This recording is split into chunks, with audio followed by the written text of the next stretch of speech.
ലോക സമ്പദ് വ്യവസ്ഥയെയും ആഗോള എണ്ണ വിപണിയെയും ഒരുപോലെ നിശ്ചലമാക്കാൻ ശേഷിയുള്ള ഹോർമുസ് കടലിടുക്കിൽ നിർണായക നീക്കങ്ങളുമായി ഇറാൻ പുറത്തുവന്നിരിക്കുകയാണ്. തന്ത്രപ്രധാനമായി കടലിടുക്ക് ഭാഗികമായി തുറന്നുകൊടുക്കാൻ ഇറാനും ഒമാനും തമ്മിൽ ചർച്ചകൾ ആരംഭിച്ചിരിക്കുന്നു. എന്നാൽ കഴിഞ്ഞ 6 പതിറ്റാണ്ടുകളായുള്ള സമുദ്ര നിയമങ്ങളെയും കീഴ്വഴക്കങ്ങളെയും തിരുത്തിയെഴുതുന്ന നിബന്ധനകളാണ് ഇറാൻ മുന്നോട്ട് വെക്കുന്നത്. ഹോർമുസ് വഴി കടന്നുപോകുന്ന കപ്പലുകളിൽ നിന്ന് വൻ തുക ചുങ്കം ഈടാക്കാനുള്ള ഇറാന്റെ നീക്കം ആഗോളതലത്തിൽ വലിയ ചർച്ചയാവുകയാണ്. ചർച്ചകളുടെ പൂർണ്ണ നിയന്ത്രണം ഇറാൻ ഏറ്റെടുത്തതോടെ അമേരിക്ക കടുത്ത അമർഷത്തിലാണ്.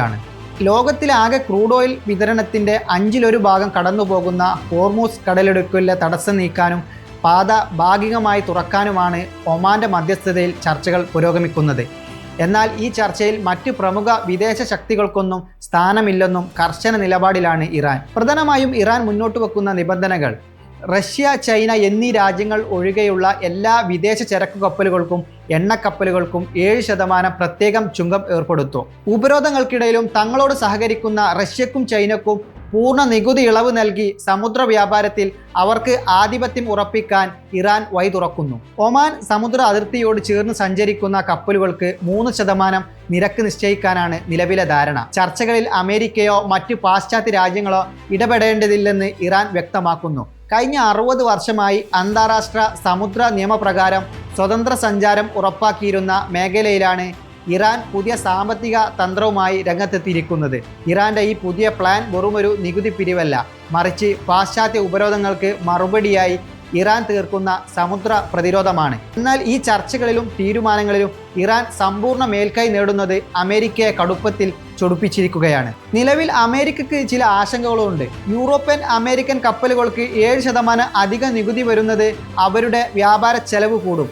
അതേസമയം ചൈനയ്ക്കും റഷ്യക്കും സൗജന്യ അനുമതി നൽകുന്നത് അന്താരാഷ്ട്ര വിപണിയിൽ അവർക്ക് വൻ സാമ്പത്തിക നേട്ടമുണ്ടാക്കും. ഹോർമുസിലെ സുരക്ഷയും കപ്പൽ ഗതാഗതവും ഇറാൻ ഒറ്റയ്ക്ക് നിയന്ത്രിക്കുന്നത് മേഖലയിൽ അമേരിക്കയുടെ സ്വാധീനത്തെ പൂർണ്ണമായും ഇല്ലാതാക്കും. മറ്റൊന്നാണ് ചരക്കു കൂലിയും എണ്ണ വിലയും കുതിച്ചുയരാൻ ഇറാന്റെ പുതിയ ടോൾ രീതി കാരണമാകും. അന്താരാഷ്ട്ര നിയമങ്ങൾ കാറ്റിൽ പറത്തി ഇറാൻ നടത്തുന്ന ഈ നീക്കം ആഗോള വിപണിയിൽ വലിയ പ്രകമ്പനങ്ങൾ സൃഷ്ടിക്കും. കപ്പലുകൾ നൽകേണ്ടി വരുന്ന 7% ചുങ്കം അന്തിമമായി പ്രതിഫലിക്കുക ഉപഭോക്തൃ രാജ്യങ്ങളിലെ പെട്രോൾ, ഡീസൽ വിലയിലായിരിക്കും. ഇന്ത്യ അടക്കമുള്ള ഏഷ്യൻ രാജ്യങ്ങൾ എണ്ണ ഇറക്കുമതി ഹോർമുസിനെയാണ് പ്രധാനമായും ആശ്രയിച്ചിരിക്കുന്നത്. ഈ അധിക ഫീസ് ഏഷ്യൻ സമ്പദ് വ്യവസ്ഥയും വലിയ തിരിച്ചടിയാകും. നയതന്ത്രപരമായ മധ്യസ്ഥതയ്ക്ക് ഒമാൻ തയ്യാറാണെങ്കിലും അമേരിക്കൻ സമ്മർദ്ദവും പ്രാദേശിക സുരക്ഷയും ഒരുപോലെ പരിഗണിക്കേണ്ടി വരുന്നത് ഒമാനെ പ്രതിസന്ധിയിലാക്കിയിട്ടുണ്ട്. 60 വർഷത്തെ ചരിത്രം തിരുത്തിക്കുറിച്ചുകൊണ്ട് ഇറാൻ പുറത്തെടുത്തിരിക്കുന്ന ഈ പുതിയ ഫീസ് ഈടാക്കൽ തന്ത്രം മധ്യപൂർവേഷ്യയിലെ മറ്റൊരു ചർച്ചയിലേക്ക് വഴിയിട്ടിരിക്കുകയാണ്. ചർച്ചകളിൽ മൂന്നാം കക്ഷിയെ അനുവദിക്കില്ലെന്ന ഇറാന്റെ വാശിയും ഇത് അംഗീകരിക്കില്ലെന്ന അമേരിക്കൻ നിലപാടും വരും ദിവസങ്ങളിൽ ചർച്ചയാകും.